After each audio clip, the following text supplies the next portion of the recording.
physicien, je suis aussi le fondateur du Homeopathy Research Institute en Angleterre. Et je suis chercheur en recherche fondamentale sur l'homéopathie. Alors nous faisons de la recherche dite fondamentale, c'est-à-dire qu'on essaie de découvrir et de vraiment comprendre les mécanismes sous-jacents à l'homéopathie. Pour vous donner des exemples, on utilise des techniques telles que la résonance magnétique nucléaire, qui est une technique qui nous donne des informations sur la structure des matériaux. Et par exemple, vous trouvez ça dans les scanners, dans les machines médicales. Une autre technique qui est très courante et très utilisée partout, c'est la spectroscopie. L'information qui vient de comment la lumière passe à travers un matériau.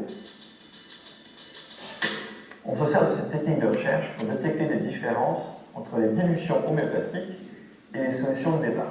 Ces différences sont très importantes pour nous, car elles commencent à nous dire comment fonctionne l'homéopathie. En particulier, en ce moment, on étudie l'hypothèse de la présence de nanostructures, donc structures de la taille d'un virus ou même inférieure. On voit ces nanostructures dans certaines expériences, et cela nous permettrait de vraiment commencer à comprendre comment fonctionne l'homéopathie. Oui, en effet, on voit une action biologique des dilutions homéopathiques sur les plantes ou les cellules. On a fait des expériences en utilisant une dilution homéopathique de Gelsemium, qui est une petite plante avec de jolies fleurs jaunes, et on voit que ces dilutions ont un effet sur la synthèse d'hormones impliquées dans le contrôle de l'anxiété, par exemple. Oui, il existe plus de 500 études cliniques en homéopathie. Environ 200 d'entre elles répondent aux mêmes critères méthodologiques rigoureux utilisés en médecine conventionnelle.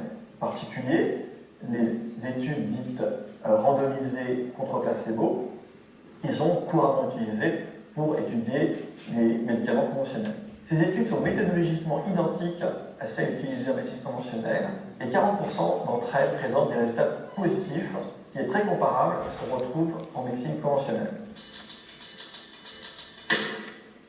Oui, en vie réelle, on voit bien une réelle utilité de l'homéopathie pour un grand nombre de patients. Pour les femmes enceintes, par exemple, les enfants, les personnes âgées. On voit bien l'utilité de l'homéopathie dans la gestion des effets secondaires de la chimiothérapie, mais aussi dans la gestion de l'asthme, de l'eczéma ou de l'otite chez l'enfant. Et pour eux, comme pour moi, la recherche continue.